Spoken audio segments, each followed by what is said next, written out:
to the Board of Directors agenda meeting for February 13th, 2018. We'd like to welcome all of you who are with us this afternoon as we go about reviewing the city's business that will be on our agenda on February 20th. With that said, the first item on our agenda is a presentation to the football 5A state champions, Pulaski Academy, and let me call on City Director Lance Hines to do the honors. Thank you, Mayor, Vice Mayor, and fellow board members. Thank you, Bruce. All right. On December 2nd, 2017, at Little Rock's War Memorial Stadium, the Pulaski Academy Bruins won the 5A football state championship. This is their fourth consecutive 5A football state championship and seventh overall. This was the 54th football championship won by a Little Rock school. In the 4 games of the state playoffs, the Bruins scored 201 points and the opponents scored 105. Pulaski Academy's season record was 14 wins and 0 losses. In the past 3 championship seasons, they have amassed 54 wins and only 2 losses. 6 members of the team were named All-State. And Alan, I'm sorry if I do this wrong. I'm going to try my best. Alan Amumia. Okay, I'll let you come up here. You're going to get to introduce yourself. Lane Hatcher, Hudson Henry, Trey Johnson, Luke Jones, and Brooks Walton. Mr. Walton was named to the All-State in 2016, while Mr. Hatcher has been named to All-State in both 2015 and 2016. The gentlemen are coached by Kevin Kelly, who also serves as athletic director. Tonight we have assistant coach Anthony Lucas with us. Matt Walsh is president and head of school. Greg Griffith is head of the upper school. Coach and players, if y'all come up here, I got a plaque I'll present to you.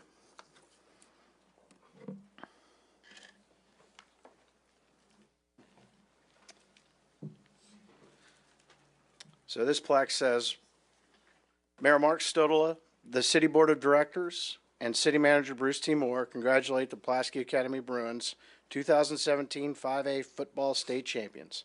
In the quest for the championship, the players and coaches exemplified outstanding sportsmanship, participation, leadership, responsibility, and teamwork.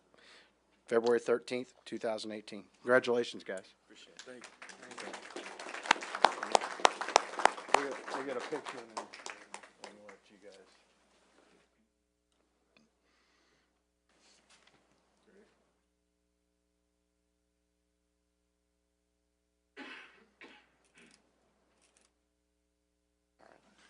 Coach Lucas, you want to say a few words, and then, gentlemen, if y'all introduce yourselves and tell us your year, and if you're graduating, tell us if you know where you're going to school. Good evening. Thank you guys for having us here. Mayor, good to see you. Good to see you, good to Coach. see all you guys. On behalf of Pulaski Academy and Kevin Kelly, our head football coach and athletic director as well, we just want to say thank you to the city for recognizing us once again, and we're grateful for the opportunity that we've had at Pulaski Academy over the past years. I've been there 6 years now as assistant coach. And, we won 4 state championships. And I tell you, God is amazing and God is good. So we're grateful for that. These guys we had a special senior class this year that I think this was one of the most stressful seasons for myself as a coach, because we were trying to send this senior class, just like every other senior class, off the right way. And I'll tell you, I was beat down after that state championship game in December.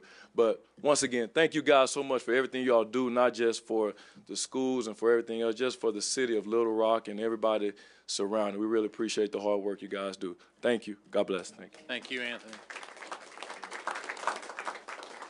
Just want to reiterate what he said. Just thank you guys so much. We had a phenomenal season, and we're really proud to be able to represent the city of Little Rock. And so I'm Hudson Henry, and I'm a junior. So I will be graduating in 2 years.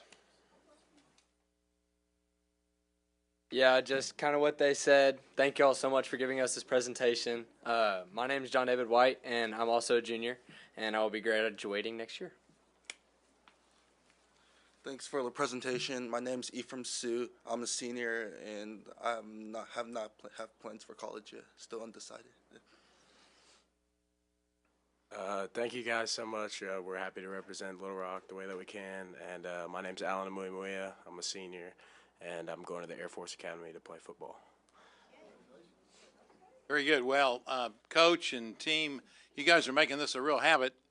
I assume you're not going to let up, and we're going to see you back here next year, right? Okay. Good luck to you, and again, congratulations. You do the city of Little Rock very proud. Thank you. Thank you so much. Do we have any family members here by chance? We have one family member. Good.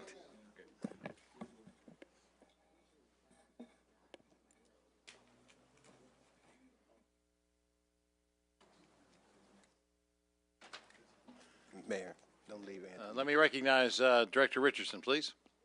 Thank you, Mayor. Coach, could you come back, please, sir?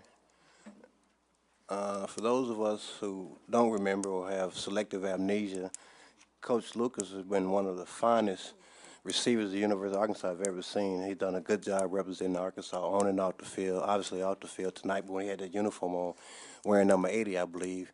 Yes, sir. He did an excellent job of going out there, catching them, and doing a wonderful job of representing the University of Arkansas. And obviously, he's done a wonderful job with these young men. So we want to thank you, Coach Lucas, on a numerous level. Thank you, Mr. Ken. I really appreciate your words. And Ms. Irma, I apologize.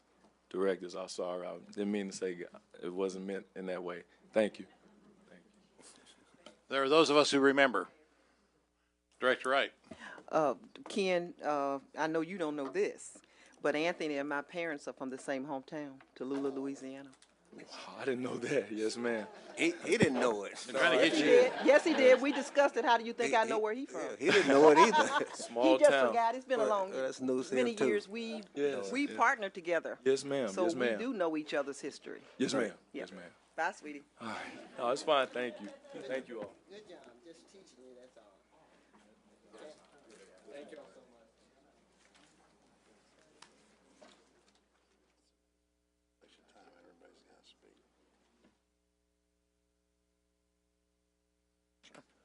Okay, we can now move on to our consent agenda. Items 1 through 10. Board members, if you would, please look through these, and if you have a question, please turn your microphone on. Director Adcock, you're first. Yes, Mr. Moore, I would like to have a presentation on 8 so the public will know what kind of improvements we're making to MacArthur Park, please.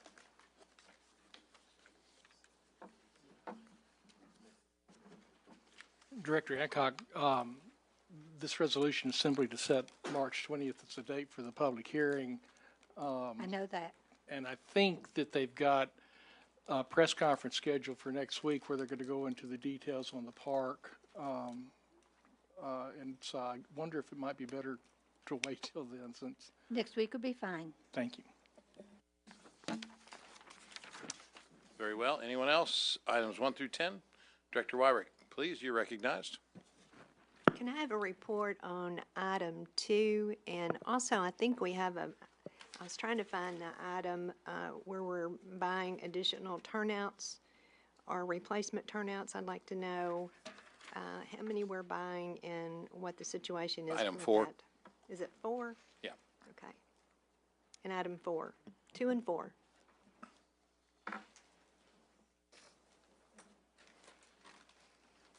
Director Wyrick, item 2 is just to set the date for March the 6th for a public hearing on the abandonment of the unnamed street right-of-way located at South University. I can ask Mr. Honeywell to come forward, but we're just setting the date today. Yeah, I don't know where this unnamed street might be off of South University, so that's why do we have a map or anything that shows it? Or you don't have to have it tonight, but can I see it before our meeting Yeah, we don't Tuesday? set, yeah, we normally don't link it if it's just setting the date, but we'll get it to you. Thank you. And then item 4, This is our contract with American Fire Equipment Company, renewal for up to 2 years, at annual cost of $163,000 for the purpose of the firefighter protective coats and pants. do you know how many that is? 80. 80? Okay, well, is it 163,000 for 80 total, or will there be more? Okay. Correct. 80 total, okay. Thank you. All right. Are there any other questions about any items 1 through 10? If none, we can move on to the planning and development items 11 through 14. And let me ask if any board member wishes to have a presentation on any of these items.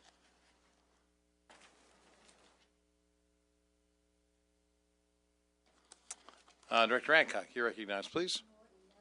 12 and 14, please. Let me ask our planning director, Mr. Collins, to come forward. Jamie.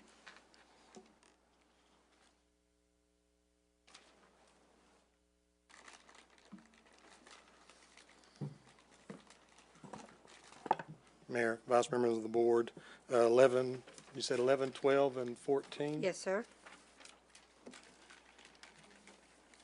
Okay, Scott, if you could bring up the zoning map for item 11.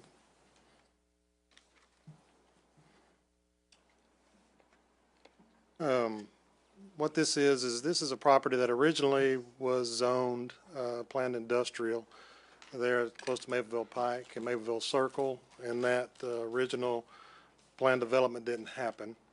And so what they're looking to do is rezone it, bring it back to the rezone from I-2 and PID to O2 to put in a new church development for that.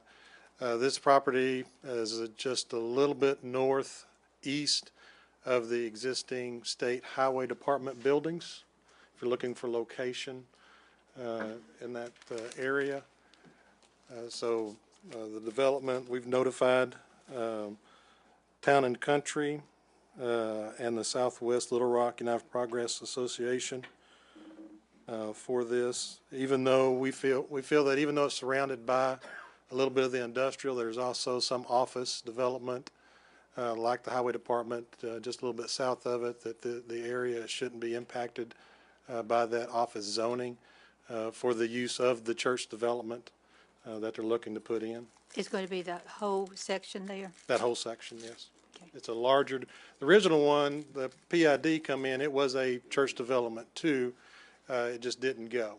They didn't develop it, and they're looking to sell this for another larger church development. Okay, thank you. And that's Then- mobile homes over to your right, Yes, correct? ma'am. Okay. And then item 12. Mm-hmm. Scott, if you could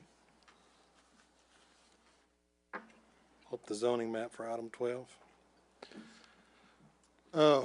This is on the South University. If you look at it, there's an area of zoning that's C3, and then also right to south, the property is split in zoning to C3 and C4. What the applicant is wanting to do is change this all to C4, so C3 and then remainder of the C4 to provide a used car sale open, air sale business, and that was for the C4. Okay. And right now the lot's there, it's existing, but it's not, it's grassed on portion of it. There's a little portion of it does have a drive on there, but it's vacant at this time. Okay. Thank you. And you said 14 was the last one?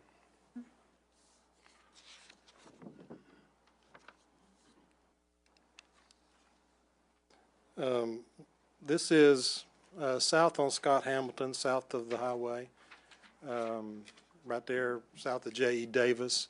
And what they're looking to do is put in a daycare facility, daycare center for this development. So looking to rezone it from R2 to industrial I2. And the reason behind it is the daycare is allowed by right in the I2, and there is I2 just north of the property. You can see that I2 over there. That's about where over to the right our operations department is, and there's the apartments right there on the right there, Scottfield Circle. That's the apartments, and then just to the right of that is our operations department, Public Works, City of Operations Department. And then over just where that says this site, that whole area right in there is all zoned industrial. And then we do have a mix of commercial, C3, and office across the street. What are the little buildings back behind this site? Residential. That is single-family residential, and then further back to the west, you can see right there off of Spencer Lane. That's a mobile home. And then also just south of you on Scott Hamilton is a park right there. Okay. The little building that is on the red line, is that a residential? That's a residential. That's a accessory structure. Okay. To the residential one on Community Lane. Yes. Okay, thank you. Director Wyrick, you're next, please. Thank you, Mayor. Jamie, item 12, Joan already asked most of the questions that I wanted to know, but I noticed from the write-up there was one person that objected to it. And I know the neighborhood president for that area is in opposition to it, so I would like to hold that separate because I think we'll have some people that will object to it. Okay. Yeah, there Tuesday was night. one registered objector present, and they spoke against it. Yeah, I think maybe we will have some people speak against it, so I'd like to hold it separate. Very well. We'll list item 12 separately. Anything else, Director Wyrick? No, thank you. Thank you.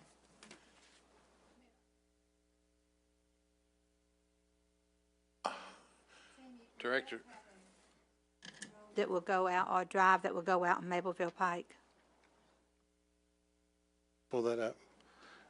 Will they have a drive going out on Mableville Pike? They could potentially have a drive going out of Mapleville Pike. We have not seen a site plan presented for this. This is just the rezoning. We can ask and bring some information of the applicant. I think this is the wrong one, Scott. I think you've got 11 on there. and 11, what this is- is 12. Yeah, here in Mableville Pike. Because the problem we have on Mableville Pike with Oh, all on the these car backside. lots up and down University is that they try out all the cars on Mableville Pike. And when you go down on University, then when they come back up on Mableville Pike for the other side. So this doesn't show a drive out in Mableville Pike, so could that,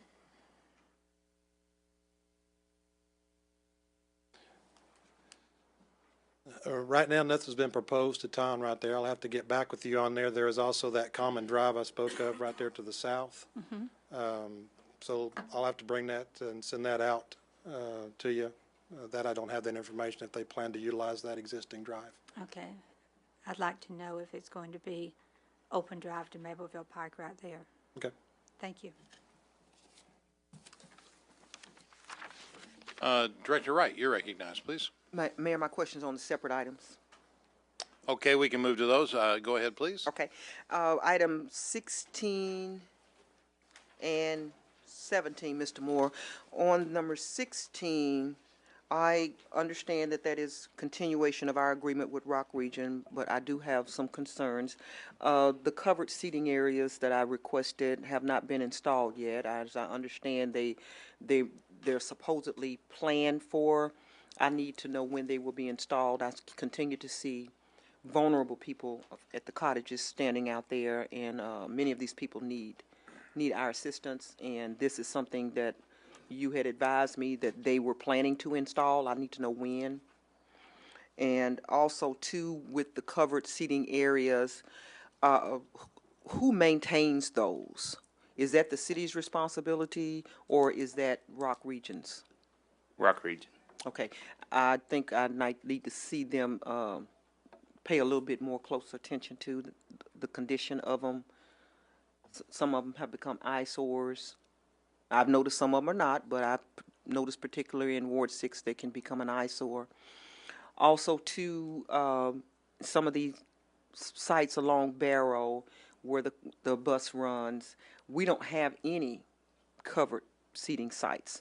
I need to know, or I'd like you to have review with them to see where it would be a good spot to strategically put a covered seating area so that people in the apartment complexes that are abreast of Barrow can walk out to the corners and catch those buses, not just stand on the grass in front of Second Baptist Church. An actual covered seating area that looks like that's where they're supposed to be instead of them having to run and jump across the street like I've seen. I sure appreciate that. Oh, And my other one, Mayor, is number 17. This Love Your Block, explain exactly what all is involved in that, Mr. Moore, and the partners and the cost to the city. I love your school or whatever. No, we got two, Love Your Block, Love Your School. This is Love Your School. Okay, this is a partnership with the University of Arkansas at Little Rock, and I'm going to ask Assistant City Manager James Jones, who kind of oversees this, to talk a little bit about the program. Okay, I don't have the numbers in front of me, but this is a partnership with City of Little Rock School District, and UALR. UALR provides interns to work with the schools and working on programs. We're doing gardens. We're doing teaching kids healthy things to eat and things like that. Okay, see, I thought that was city year, or I thought that was the, what is that? This is part of our cities of service. It's part of our city services, and we used to run that program ourselves, and we'd utilize AmeriCorps. AmeriCorps, that's what I thought it was. We'd use AmeriCorps individuals, and we, last year, we're finding it more difficult to get the AmeriCorps grants and use the AmeriCorps people. And UALR had approached us and wanted to participate in this program. They liked it. And we did a sole source agreement with them last year as a pilot to see how well it would work. And it worked very well, and they wanted to continue this. And is it strictly with the schools? It is. It's through the Department of Education at the University of Arkansas at Little Rock, and so they get credit as well as part of their clinical work. How much does this cost us? And then they get a stipend from us for the teaching. How much does this is budgeted for it? I know it's in there. It doesn't have to be exact. My computer my battery's never up. I think for the two different semesters, I want to think it's around 171,000. But it's a grant match. But we get some grant dollars for that. You have the amount? I can go pull it up. But wait, let me. Grant Sarah may dollars have it come here. from where? Pardon? The grant that we are matching comes from where? Dr. Wright, it was a line item in our grant match 2018 budget. You know, we show the programs that we already know we have to match, so that was one of the line items, and we can get. Yeah, but where'd it come from? It's general fund, our match portion. I know the came- match come from the general fund, but where does the initial grant come from? What is it? A federal grant, a state grant, or private grant? Or? Correct. We'll get the exact funding source. Yeah, because I mean, we want a garden at the community center, so I mean, where y'all access it from?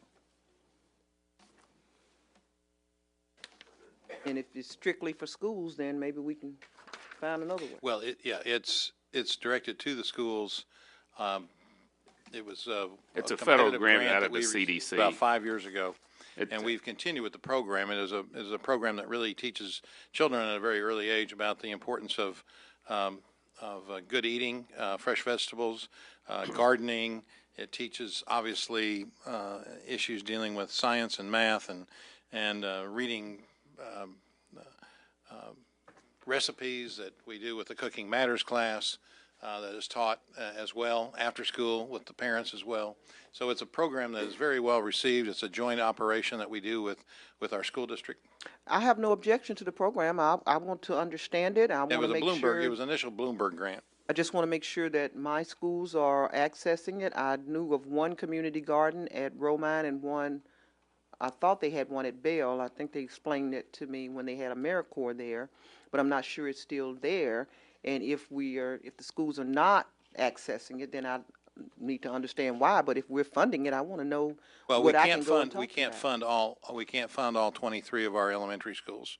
We do fund those that have shown an interest in it, and to the extent that we have funding, we would love to handle more. But there were some where in previous years the principals were not willing to follow the curriculum, and so there were some changes made. We still are doing 8 of the elementary schools. It's just that in the past, there have been a couple of different ones involved in it. Are you taking on any new, or do you have capacity for any additional?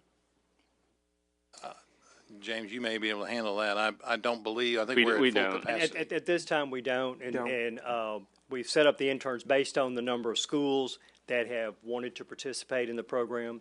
Not every school that we've approached has wanted to Trust me, participate. I'm fully aware of how difficult that can be, so I have no issues with that at all. I just wanted to understand it. As I've understood it, it was an AmeriCorps project, and now I'm seeing this, and then so I didn't see anything that said AmeriCorps. Okay, what changed? Okay, now I know what changed now.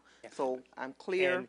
And the funding for this spring semester was $111,000, and then the funding for the fall semester, which will be September through December next year, or later this year, is $115,000. Wow. Okay. I'm gonna check any of these schools in Ward 6. I believe they are. There is. I thought there was one, either Bell or Romac. And we work very closely with the school district to help determine those schools. We look at a lot of different factors as far as how we pick the schools and partner with the school district. Well, they change principals all the time, so, and I know a lot of their cooperation depends on what the principal wants to do, so, yeah. Anyway, thank you. That's factor. Mm-hmm. Okay, Director Adcock, you're recognized, please. Mr. Moore, item 15, please. Can we see the pictures and the addresses? Scott?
Thank you. Anything else, Director Adcock? No, thank you. Director Hendricks, you're recognized, please. My concern is what Director Wright was referring to. Was this offered to Philander or Baptist College? The garden, the one that John talked about.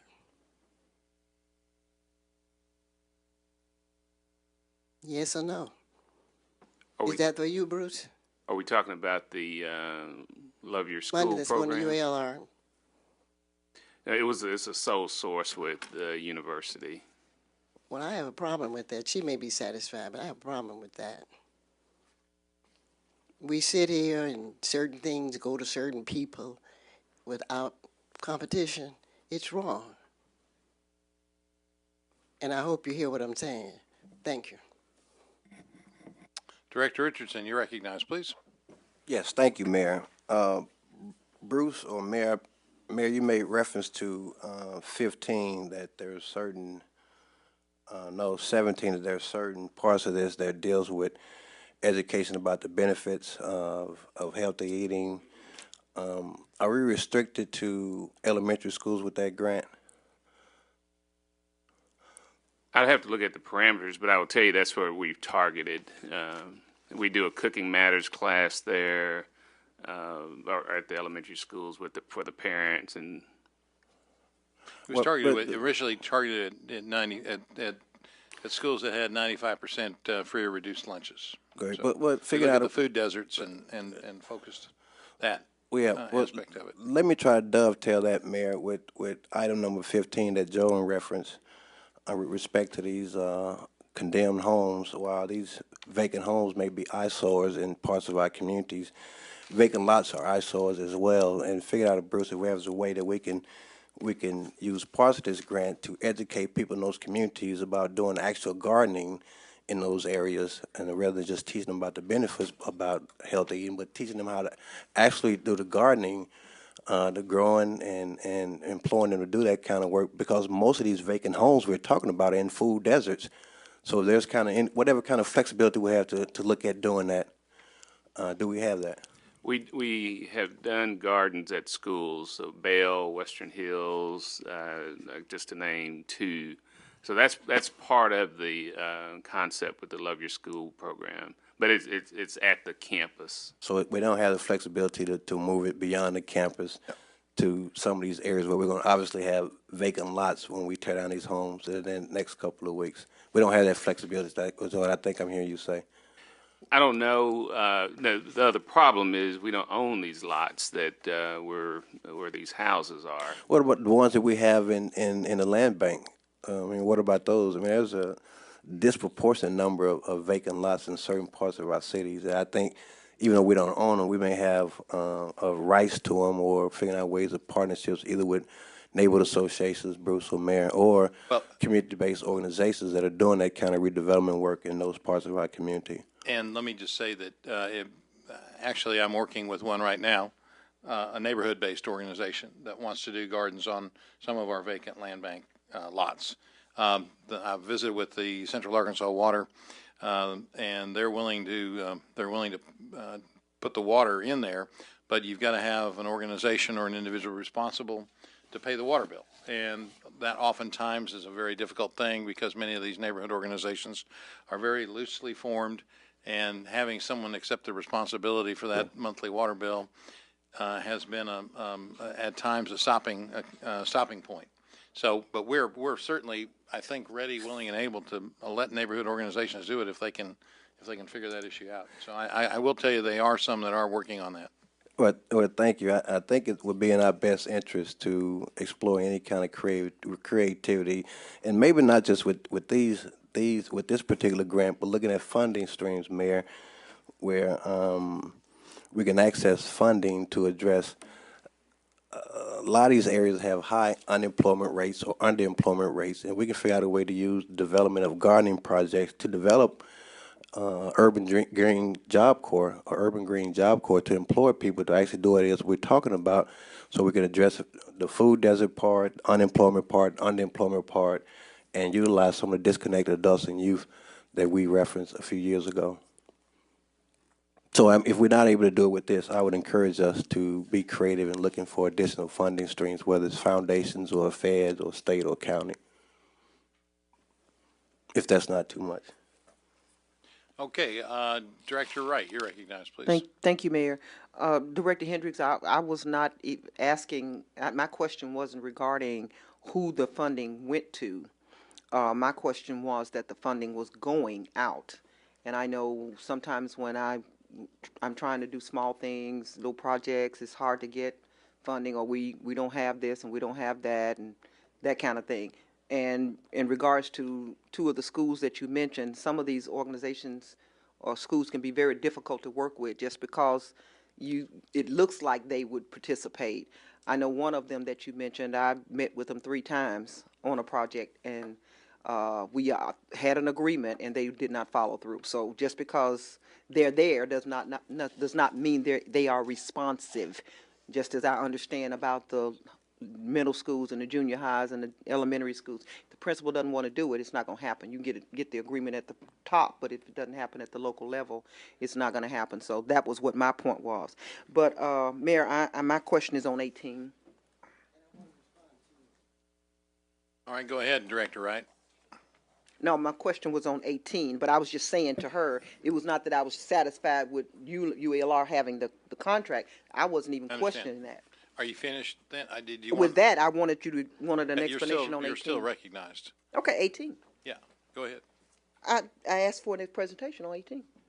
Director Wright, number 18 is to bring the city's A&P taxes, which 2 cents or 4 cents goes on hotels and 2 cents goes upon restaurants, up to date with changes in the statutes and some changes in the law and some changes in circumstances. For example, there are platform-based facilities that are being used to avoid the payment of the tax. And the best way I can say it is, if I bought a meal from a nice restaurant, say Trios, and had somebody come and pick it up and deliver it to me, the question would be, should Trios collect the sales tax for the meal, or should the entity that delivers it to me collect the sales tax for the meal? And Trios would say, hey, we made it, we bought it for a price, but it was delivered to John Doe. John Doe's responsible for it. And John Doe would say, hey, I didn't make it, so I'm not responsible for it. This takes care of that. The other thing it takes care of is just remember the picture on Facebook. Now, the second thing is that there's a thing called Airbnb right now where people are renting out private residences for temporary bases. If it was not done through an internet connection, then there would be a A&P tax on the residences. And so this ordinance is changed to allow that. Okay. I can definitely see where we got to change to keep up with all the fast-moving parts that keep popping up in ways that people can do things. Okay, thank you. And certainly that technology is disrupting many different kinds of issues of commerce. There are over 400 locations for Airbnb in the city of Little Rock. Wow, So I didn't know that we had that many, but I know some. I know some people that were telling me how good it was. I ain't doing it. You better stand in my house. Nope, strangers. Director Hendricks, you're recognized, please. Thank you, Mayor. When I made my comment, it was with reference to how I feel as a Ward 1 director with Baptist College and Belanda being in that ward. And I too was concerned as to whether they were addressed, were they a part of this. And then if I'm not in error, how could you compare giving this much money to a school as to $1 or $1,000 to a neighborhood? That's all. But and then another thing, Director Wright, it depends upon who's doing the asking. And I'm pretty good at that as a native of this city and a civil rights worker. Okay? Thank you. Okay, we can move on now to the public hearing items, items 19 and 20. Are there any questions concerning either of these two ordinances? Yes, Director Adcock, you're recognized. Presentation on 20, please. Presentation on 20, and I think we have some people here who can speak to that. Let me call on our Executive Director, Greg Ramon. Mayor, Welcome. Vice Mayor, City Directors, City Manager Bruce. I got a quick presentation for you, and hopefully I sort of let you know where we're at. This is a 2018 revolving loan bond that we're looking at, and it's for a little over $61 million. And if I start the presentation, the intent of this, of course, is to satisfy the CAO, or the consent administrative order, as well as the agreement with the Sierra Club.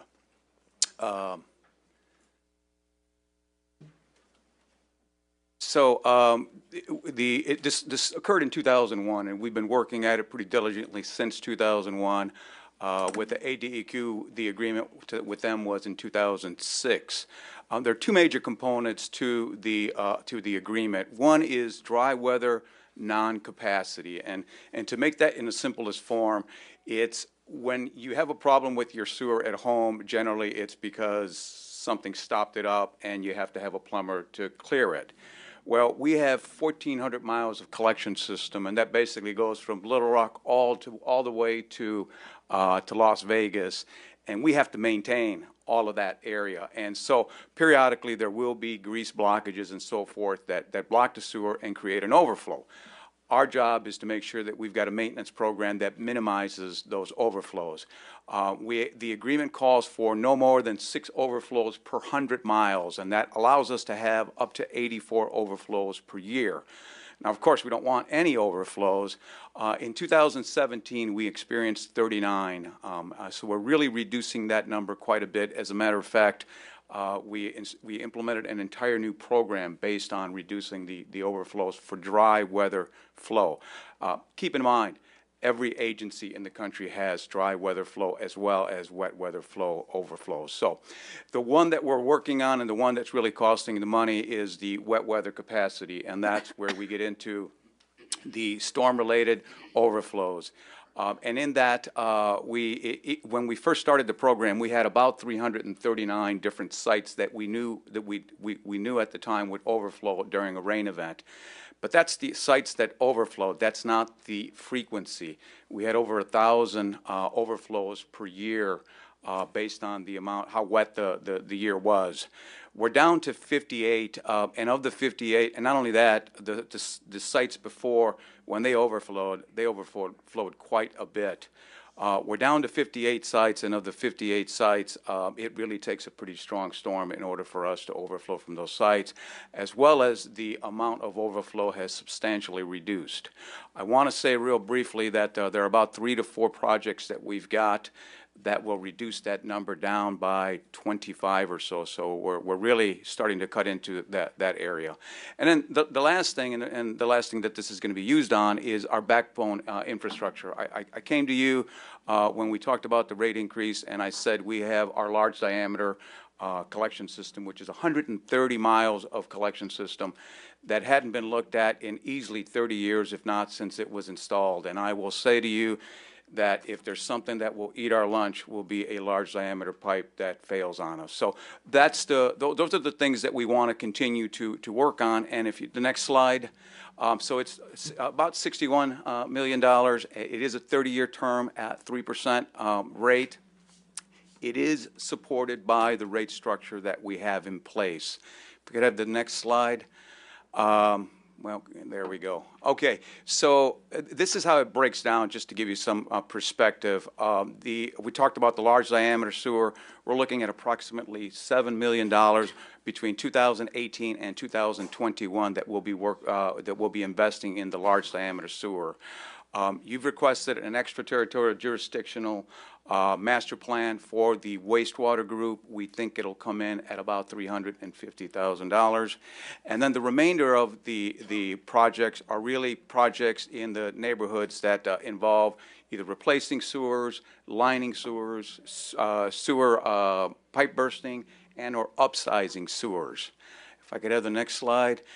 This is the area that we will be working in, and that's what the 2018 RLF bond will fund. So this is the area that we'll be working on. You see the dots, you see the big area that says Middle Hinson. So those are all the areas that we'll be working at to try to reduce the amount of water getting into the system. Next slide.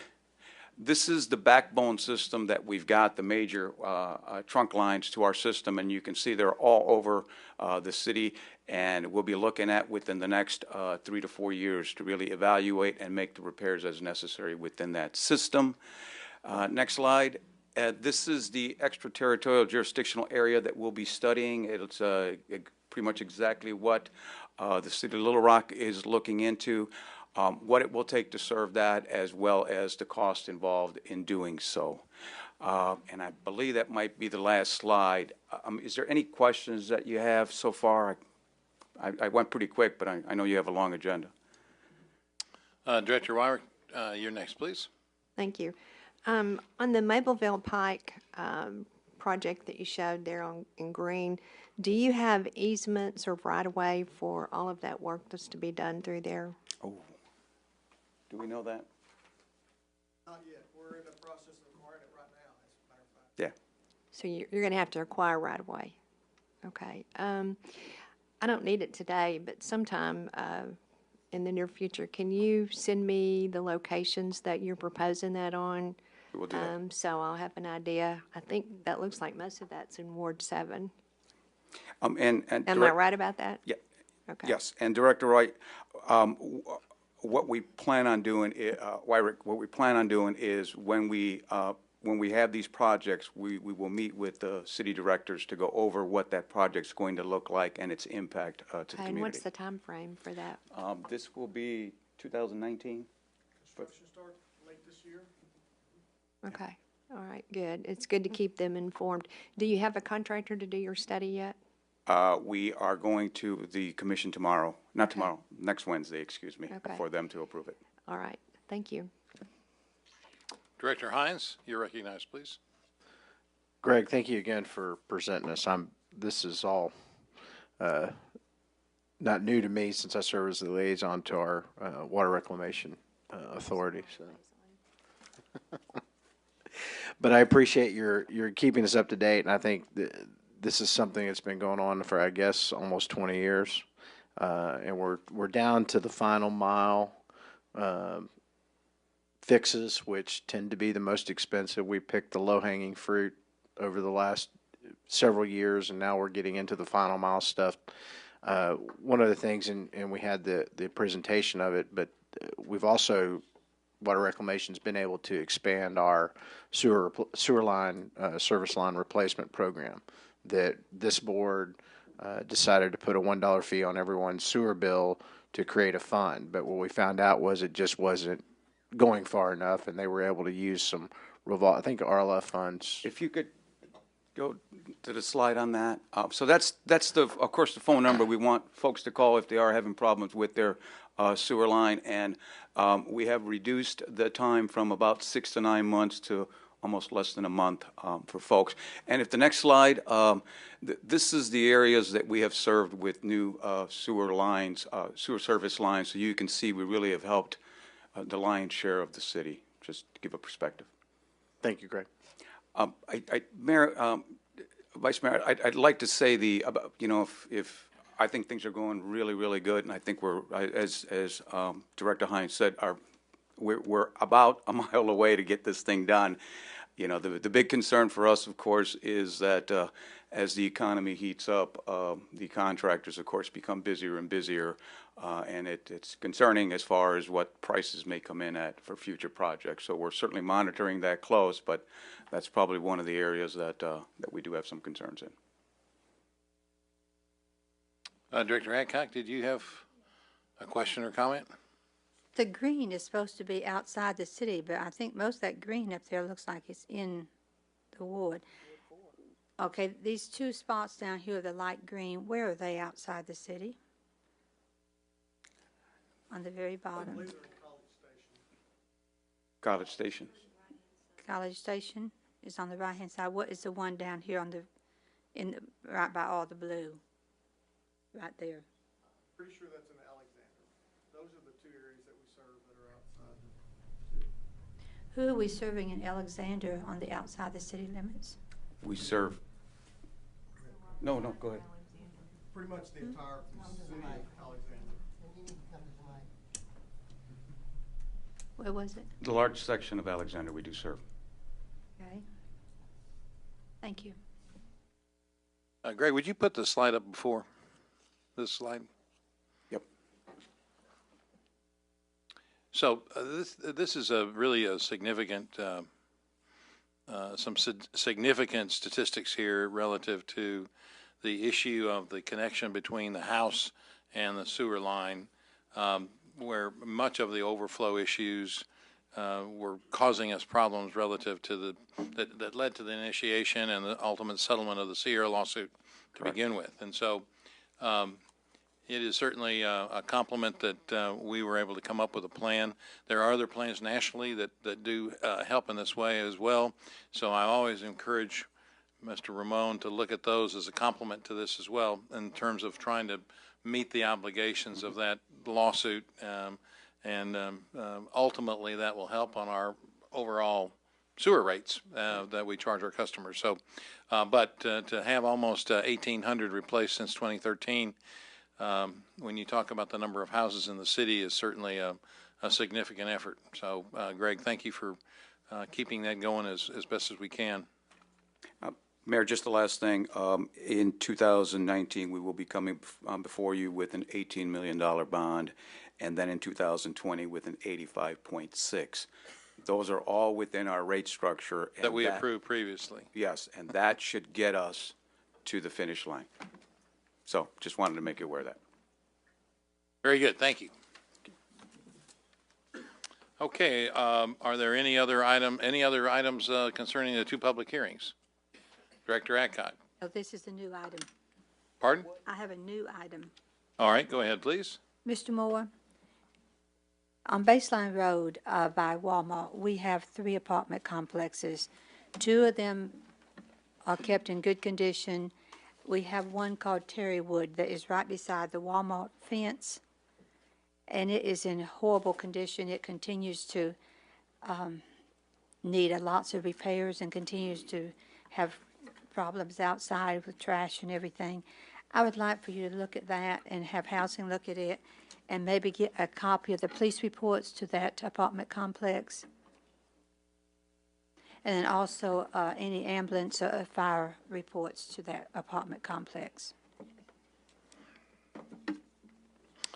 Thank you. All right. Director Wright, you're recognized next, please. Thank you, Mayor. Mr. Moore, this is back on the condemned structures.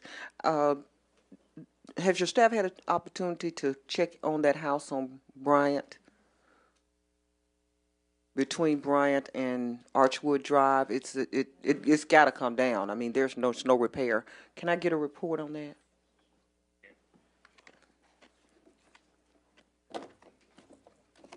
Yes, Director of Housing, Mr. Turner, come forward. Victor. Mayor, members of the board, Director Wright. Yes, we've spoken with that gentleman, and we were prepared to take it down. He's in the middle of an SBA loan right now to get it repaired.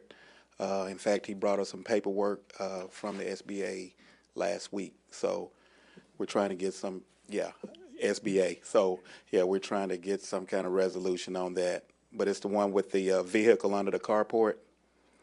Is that what you're talking about? No, this thing, I don't think no SBA gonna fool with this. The whole front is collapsed. I know exactly which one. Yeah, we've been in conversations with him several times. We should know something. Does the SBA do that? I didn't think they did, but he brought some paperwork for it, so we're trying to get some resolution. SBA is I know small business. I know they what it give is. You. I understand. Yes, ma'am. I understand. Yeah. Please. Yeah. Please do, because this thing has got to come down. And those people living around, those houses are well maintained around it, and there's been ample opportunity to do whatever. But this thing is collapsing now. Yeah, I've seen it. Okay.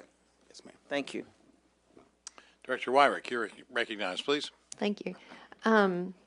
Joan brought up those apartments, and Bruce, about the time we did our tour out in Ward 7 with the directors, I had turned in that apartment complex. It looked like they were doing some sort of remodeling there where they were cutting out air conditioners and closing up those holes, and it was in bad repair. There's always the dumpster's always full, and I actually have not had a report on that, so that probably was December, November timeframe. So Joan's exactly right in being concerned about it. It sits right next to where Walmart is, right up next to Baseline Road. So I worry about the people that are living there and whether or not they've got quality housing. So I too would like for you to look into that. Director Hendricks, you're recognized, please. Thank you, Mayor. I was hoping to bring before the board something that has to do with how we receive minutes. But after talking with Mr. Moore, he sort of thought that I need to hold off on that. So I had Tom to work on an ordinance for me, which is a draft. So I'll bring that to you all later after I talk to my attorney, okay? Thank you. All right, that looks like that concludes any comments from board members. We can now finish up with a presentation that we are going to have from our Think Big group of young people who've been meeting for the last little over a year now to come up with suggestions on obviously the future and the future direction of some great ideas for our city. So let me call on the presenters.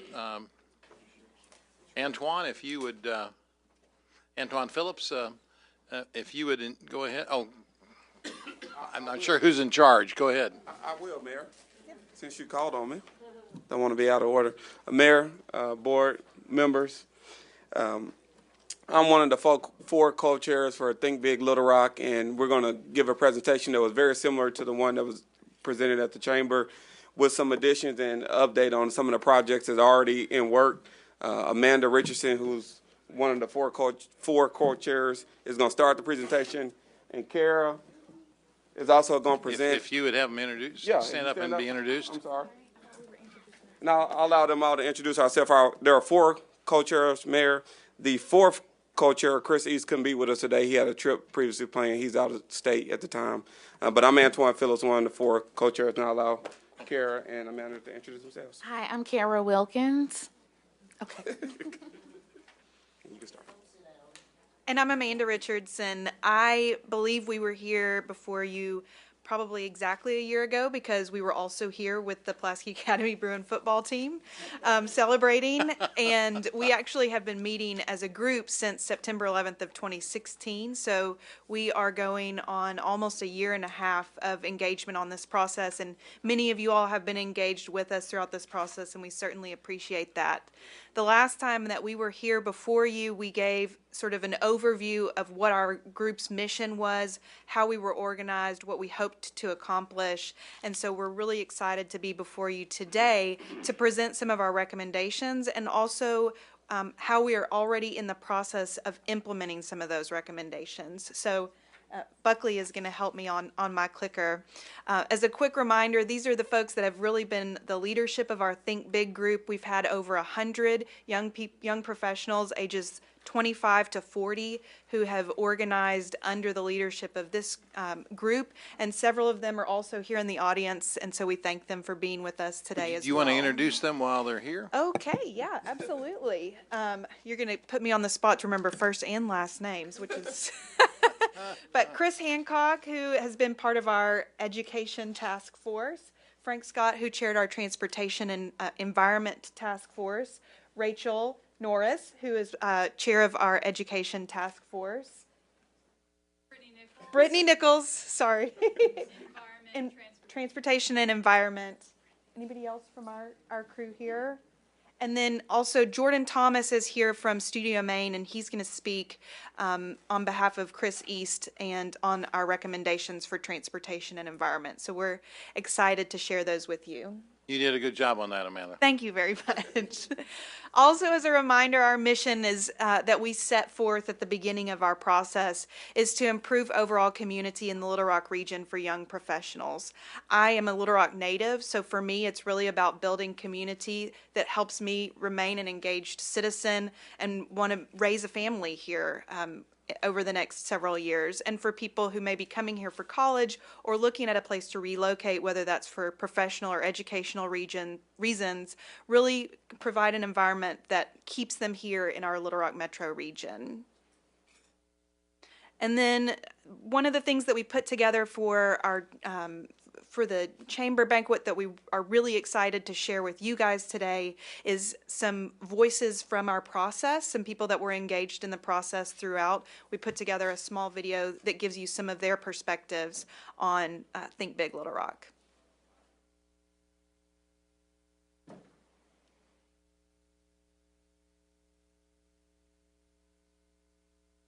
Think Big Little Rock is a year-long strategic implementation process. It was spearheaded by a group of 25 to 40-year-olds who really wanted to have their say on what was impacting our community and what are some of the challenges that we face and how can we be involved in helping to create solutions.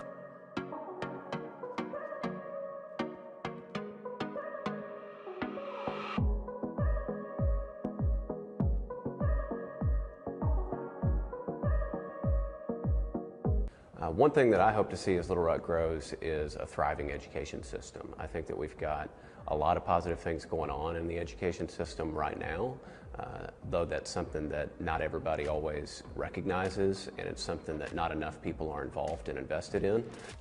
I think my favorite thing about living and working in Little Rock is the people, and I know that's cliche, but I really think we're special. Through Create Little Rock and through Think Big Little Rock and through my own professional network with Winrock International, I've made so many lasting relationships. It is the perfect pace. I know where to go, I know who to go to, and it has the close-knit feel of a small town, but all the experiences of a big city. Also giving young people a voice. We've kind of given the local community and local government a blueprint of what we want to see for the next 5, 10, 15 years for Little Rock. I'm driven to fulfill the mission of Think Big Little Rock because I live here and this is my home. I want to improve it and I want to make it the best city that it can be, and I don't want to sit by the side and watch things change and complain about them.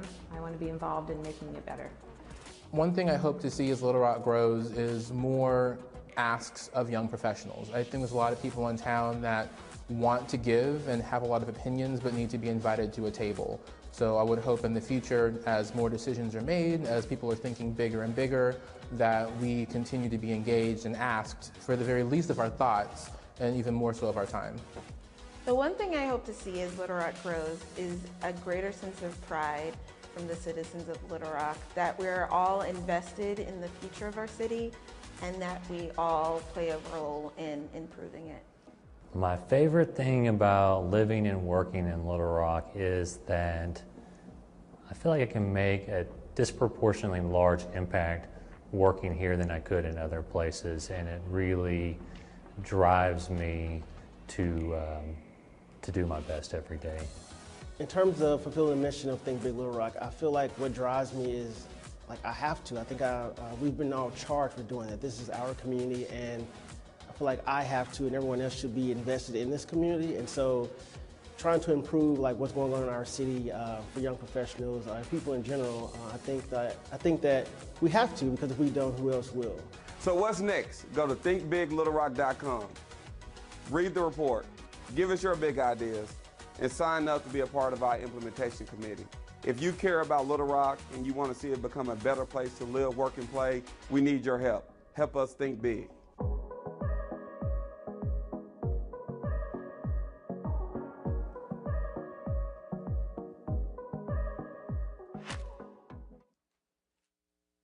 So I don't know if you can read those, but out of our process, we came up with about 26 recommendations that, when asked what's important to us as young professionals for the future of this community, this is what we would love to see. They are outlined in your report. That page is actually a screenshot directly from the reports that Kara handed out, so you can look over those and also read in detail all of the recommendations and stakeholders that would help us implement those recommendations. Today we're going to just pull from these 5 that we feel are, 6 or that we feel are the most important from each: the transportation and environment, public safety and governance, economic development, public education, diversity and inclusion, and arts and culture task forces. So we're going to highlight one from each of those that's really the big rock, we call it, and how we are already making strides to implement those so that we can be seeing our vision in real life. So we're going to actually, Kara and Antoine and I are going to sort of round robin, and I think we're going to ask Kara to go first. So that's going to, is that okay? Well, I don't know much about the creation of the regional No, master ma'am. plan, but You're good. We got you to the education. Okay. We'll rehearse slides. Right. I'll help. Yep, it's okay. All right. Hello, everybody. I was going to talk a little bit about diversity and inclusion as well as economic development. So maybe if we can go to those. Great. So diversity and inclusion, this is a committee that worked on several different recommendations. I believe one of the recommendations was actually to work with the Little Rock School District as they begin their process of redistricting and try to inform them on better racial relations and what are the things that they could do to kind of help make those a little bit more inclusive for all students and all children. And they also had another recommendation that really wanted to focus on getting out public awareness about some of our different neighborhoods and kind of how they are actually streamlined. So the biggest recommendation, though, that they wanted to focus on first is to model a program called Mosaic from the Chamber of Commerce in Oklahoma, I believe. And so what Mosaic is it basically goes to workplaces here in Little Rock, and it will give them an anonymous survey where they can self-assess how diverse and how inclusive their actual business is. And so it asks them a series of questions, and then they submit that back to the chamber. So they would submit that to the Chamber of Commerce here, and they would receive a grade. Now, they are welcome to keep that grade anonymous, and or if they are a group that has ranked high, they can actually be recognized in a publication that would go out to all businesses that would show what is the work that they're doing at their business in terms of diversity and inclusion, and how fast forward thinking they are in that. And so that's one of the things that Diversity and Inclusion Committee would like to actually bring to Little Rock, because we think it's important to highlight our businesses that are doing it right. And we want to also provide assistance for businesses who may want to increase diversity and inclusion in their workplace. So that's all for that one. And then economic development, yay, great. Okay, so economic development also had several recommendations. Some of them were things that you guys might already be familiar with, such as Be Pro, Be Proud. We actually were just talking about how can we support some efforts that are already happening in economic development instead of reinventing the wheel. But one of the things that we really, really wanted to focus on that we heard from young professionals is when people choose to move here, or they're looking to move here, or businesses are looking to come here, they usually try to go to one source and find out what's going on. And right now we have several different websites that you can go to. You can go to arkansas.gov, you can go to the City of Little Rock, you can go to Downtown Little Rock Partnership, and they will all give you kind of a glimpse of what it is that you could do if you lived here in Little Rock. But we wanted to kind of streamline that and pull it all into one place. So what we came up with is a website called Connect 501. And Connect 501 would, again, bring all of those calendars, events, other things that are happening in Little Rock kind of to one place. It would be focused for the age group of 25 to 40-year-olds because, again, we heard feedback from them saying that when they're looking for a place to live, they want to be able to go somewhere and see what there is to do.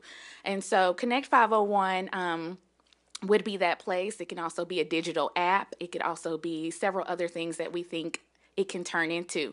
The awesome thing about Connect 501 is it's actually underway. We're working with the Little Rock School District in their Excel program, and there's actually high school students who are working to create this for us. So they're going to have a prototype for us in the next few months. And then Aristotle is the business partner who has agreed to kind of host and provide technical assistance to the students at the Little Rock School District Excel program. So it's really exciting because it shows that private-public partnership, and it also shows young people really taking an initiative to really help push our community forward. So we're excited to see what comes from Connect 501, and hopefully we'll be launching that soon. And now I'm going to turn it over to whatever slide is next. Sorry about that. We appreciate your flexibility. Kara has a previous commitment, so we wanted to give her the opportunity to report on economic development and diversity and inclusion before she had to leave. We're now going to go back to transportation and environment, and Jordan Thomas is here to speak on behalf of Chris East about the creation of a regional master plan. Thank you, Board of Directors. Like she said, Jordan Thomas, president of Studio Maine. Studio Maine is a nonprofit volunteer collective of architects, landscape architects, engineers, members of development and construction industries that has been active in the Little Rock area since 2012. Some notable projects you may know of that we initiated include Pop Up in the Rock, going on its 8th year, I believe, this year. The Envision Little Rock design competitions, all of these which were geared towards our mission of collaboration, education, and advocacy for the conscious and smart design of the built environment. Today I'm speaking in support of the Think Big Little Rock group, and their initiative to realize a master plan for the Little Rock, North Little Rock, and surrounding areas, whose landscapes have changed greatly over the past few decades. In that time, we have watched our cities spread out and our downtowns transformed, among many other changes that we're all aware of. Recently, we have witnessed contentious debate and confusion about an interstate expansion, a project that will ultimately be realized in the void of not having a comprehensive master plan or development authority to guide it. But hopefully, we can continue to work together to improve its outcome for all of our citizens.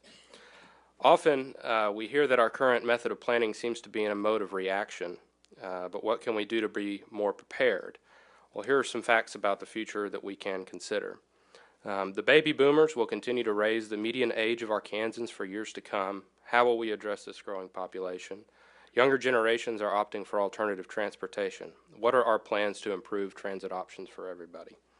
As the city grows, we place more strain on our natural and man-made infrastructure. What are we doing to understand and prioritize our infrastructure issues?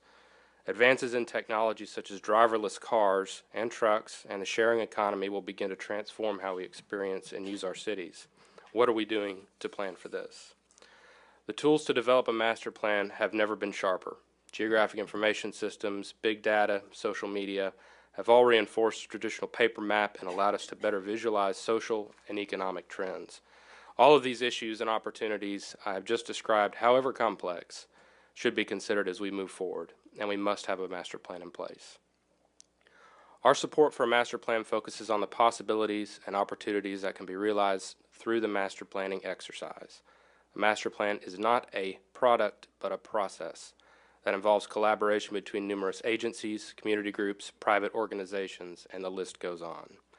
We have common goals. We want to retain and attract talent, grow economically, fix our infrastructure, improve the design of our public spaces and streets, improve public health and safety, act in an environmentally responsible way, and at the end of the day, be proud of this place we live in.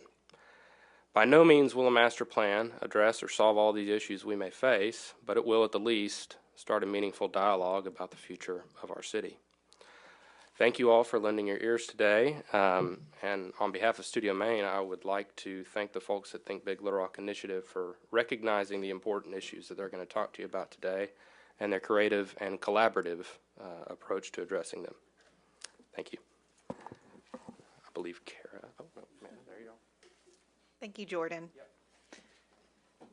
One of our other task forces focused on public safety and governance, and we really found that one of our consensus topics was juvenile justice improvements. I know we are all intimately familiar with issues of juvenile justice in our community, and this committee is already working with Pulaski County and Judge Hyde on an initiative that he's been involved in called JDAI, looking at alternative methods for juvenile justice and reforming that system to make it more effective. So we have been attending some meetings with that group, both members of our task force as well as representatives from county and other chambers and community initiatives all over Pulaski County. So that one is moving forward.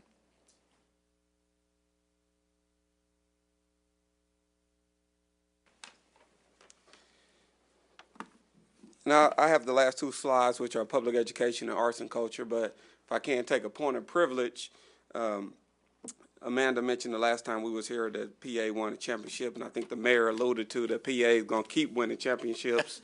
And I think Director Hines agreed to allow me to present today because you know I'm a McClellan grad, just to rub it in a little bit. So I want to note that for the record.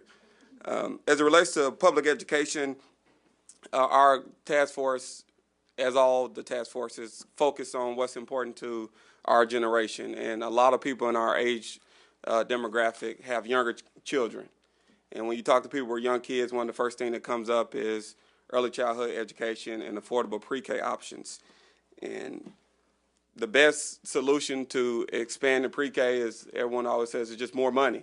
And we know that we don't have all the money to create the additional seats that are needed. So our group has come up with an alternative payment method, which is a capacity building fund to allow families to access affordable pre-K without bearing the burden of what the private options are currently, the current going rate. I did some personal research, and I know our task force did some research as well. And I think on average, it's about $700 a month that families pay who are not receiving public pre-K. And we came up with a method that lowers that burden that's based on a method in Springdale and that Superintendent Michael Poore had experience with when he was in Colorado. So our group has worked with DHS and the Little Rock School District to develop a capacity building fund to allow for additional seats to be created over a period of time. As it's currently constructed, and I'm sure all the directors are aware, the city provides some funding for pre-K3 and pre-K4, but there are a limited number of seats, and those seats, many of those seats are income restricted. So if you are above the income level, then you don't necessarily qualify for those seats. And what we have determined through the work of our education chair, Rachel, and the great work by Chris, is that there is a method to allow a capacity building fund where some of the families who could afford it would pay less than they would in the private market. We would allow that money to supplement the current funding to build up a huge fund to increase the pre-K capacity, to allow for more seats, more teachers, more rooms. This is a huge issue for young professionals as they think about where to live, where they want to go, is where are their children going to be educated. And we talk a lot about elementary, and sometimes we don't think about the first level, which is pre-K, which is very important to a child's development. And I think we're all familiar with the stats that says if you're not reading by third grade level at third grade, then I think you're 70% more likely not to graduate or ever catch up to your the adequate reading level. And early childhood education helps stem that tide. So this was a very important issue. The work in this regard is already going forward with DHS and the Little Rock School District. They partnered with us throughout this process, so they had their hands involved in everything that came forward from the Education Task Force, and they are hopeful, we are hopeful, that there's a strong chance that this capacity building fund may be ready to get started at the 2018-2019 year. So that's already in process. The next slide, as it relates to arts and culture, is the transforming or the redevelopment of the War Memorial Park and Stadium to maximize usability. This was an exciting topic for our group because we all were thinking, you know, what would be great in Little Rock is we had a central park that was accessible to all our citizens right in the Midtown area where redevelopment has been happening over the past few years. We realize that our city, we have about 200,000 citizens and 4 golf courses, and I understand that the golf courses revenue is not what we all wish it could be, and we think that the War Memorial, because of its location, has the highest and best use for possible redevelopment, and our group, Think Big Group, was very excited about this. Coincidentally, there were already other groups working on this issue, excited about this issue as well. And this is just one example of a rendering by Chris Young at WD&D Architects to kind of just show a visual. This hasn't been decided on, but this just is an idea of the opportunity that is available in the War Memorial area as it relates to the redevelopment of the park. Specifically, as the Arts and Culture Task Force, some of the things that was important to them was creating green space for people to use as a central park, adding a smaller amphitheater to have outdoor plays and shows and concerts in the Midtown area, in addition to possibly adding a track inside War Memorial Stadium to host track events, adding some soccer fields or baseball fields to host athletic events. I know that's a big issue with CVB, is that we're missing out on some of these tournaments because we don't have the resources. And our group, the Arts and Culture Task Force, had those same type of ideas as it relates to the redevelopment of War Memorial. The plan with this recommendation is it's not as far along as with the pre-K or some of our other recommendations, but we want to get with the citizens, especially those near the Midtown area, but obviously everyone, because this will be a central park for all residents, to get their buy-in, to get their input. And hopefully we can take, drawings like these and continue to mark them up and realize everyone's input and come back to you at some point in the future with a more concrete recommendation. But this was a big idea for our task force, and we wanted to share that with you. And I think it'll be exciting if Little Rock could redevelop War Memorial Park in that capacity. And I think I have the privilege of starting the questions and conversation section in the event that any of the directors had any questions or conversation about the work that we have did over the past year and a half. Director Wright, you're first, please. I need clarification on one statement that you made Yes, about ma'am. funding, Little Rock funding pre-K programs. Where did that information come from? Well, I will defer to Chris. Do you want to answer that for us? Little Rock, City of Little Rock funding for pre-K programs. Well, we've been in direct communication with Michael Poore, Dr. Karen James. I think Antoine meant to say the school district Yeah, instead of the city. I'm sorry, did I say the City of Little Yes, Rock? you did. I Okay. apologize. I meant the Little Rock School District, And- and Chris is our subject matter expert. Thank you, City Manager.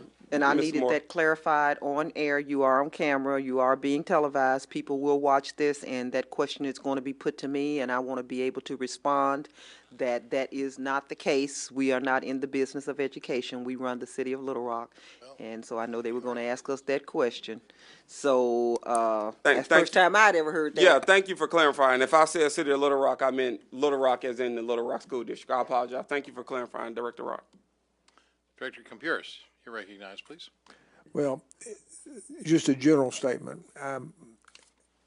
I could not be prouder of these individuals and what they've done. They have come up with what they think is important to move the city forward. They have a plan on how to do it. They have started implementation because they think it's important. They've got volunteers who are calling in now saying, I want to help with implementation. I'm sure that they will hit brick walls going along the way, and I think our course is to try to help them make the city better for the way young people want to live. This is our future. It's not me. I'm past. I'm the past. This is our future. And I don't mind saying that. I am. But it is refreshing to see young people think that there's not a challenge they can't meet, figure out how to take care of it, and do. And they're going to ruffle a lot of feathers, but that's what they need to be doing in this city. They need to be making people think about what we're doing, why we're doing it, and how to do it better. So thank y'all for what y'all have done. Thank you, Director Compuris. And I would mention, just as a point of clarification, as Amanda mentioned, there were over 100 volunteers. We were meeting at least once a month on a Sunday afternoon, and each of the task force were meeting throughout those months for a year and a half to come up with these recommendations. So we'd be remiss not to give a shout out to all the Think Big members who are watching or who will watch this project because their hours and commitment then and going forward will be important for the implementation. Well, Antoine and Amanda and everybody, thank you so much. It's certainly gratifying to know that you've got a wonderful desire and investment to not only contribute to the city, but to spend your time to make the city better. And we appreciate that. There's always room for new creative ideas and ways to approach the world. We've Antoine on War Memorial, we went down that road a few years ago, and I think maybe it's time for us to go back down that road again. We'll see see what happens. There's been lots of ideas to envision that, and I applaud you for tackling an issue that I know has been we've had quite vocal people on all sides on that issue, so we'll see how that goes. Well, we're ready for the challenge, Mayor. Very good. Send the golfers to me. You know, they threatened a 9-iron in the back of my head about 2 years ago when we were talking about doing this as well. The other thing I would mention, just as you all work on the education issues, and you made a point about the pre-K issue, which I think is so critically important. The 0 to 3 is equally important long term as it relates to children that are being brought into the world in challenging situations. And there are some programs out there that really look at how we can use existing facilities and organizations and services that are out there that can wrap around early on and help with the children that are being born in our hospitals every single day. I asked Michael Poore how many of our young people had children last year in the public schools, and I believe the number was 142 between the ages of 12 and 19. Certainly a vulnerable age, vulnerable families that at risk of having to get deterred from an education in so many different ways. And whether they have the capability to understand the importance of what they do with those children immediately, such as reading to them, makes all the world a difference. And so I would just encourage you to look at that 0 to 3 as part of a complement to the pre-K. I really think it's very, very important that we come up with some systems, and whoever's working on that, I've got a couple of suggestions on some programs that I've seen that are working in a couple of other places around the country. So happy to share that with you all as well as you continue all this hard work. Well, absolutely, Mayor. We'll take your support and any support from any of the directors and advice and guidance on as we navigate through these recommendations to make Little Rock a better place to live, work, and play. So thank you all. Very good. Thank you. One final thing, board members. I'd like to, we graduated 22 police officers about a week ago. Again, I want to make this comment. We have largely caught up on our shortage of our police shortage. We hired 81 police officers last year. We average anywhere from 36 to 45 or so that are either retired or terminated or resign.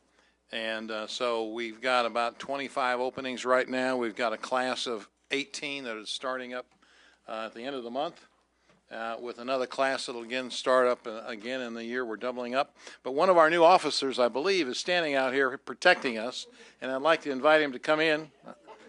I'd like to invite him to come in as one of the new graduating officers of Class 88 and have him introduce himself personally to those of us who are very appreciative of the service that you provide to not only us, but to our citizens as well. Yes, sir. Thank you. My name's Nathan Lohman. I'm raised in Little Rock. I went to PA, so I was very excited for seeing those guys. Uh-oh. And no, I did in 2012, and then graduated from 2012. Oh, yes, my sir. golly. And then just graduated last year or 2 years ago from Ouachita Baptist University, and came here. Worked actually with Bill James for a while, and then joined LRPD. So. Very good. Congratulations, officer. Thank you. Thank you very much.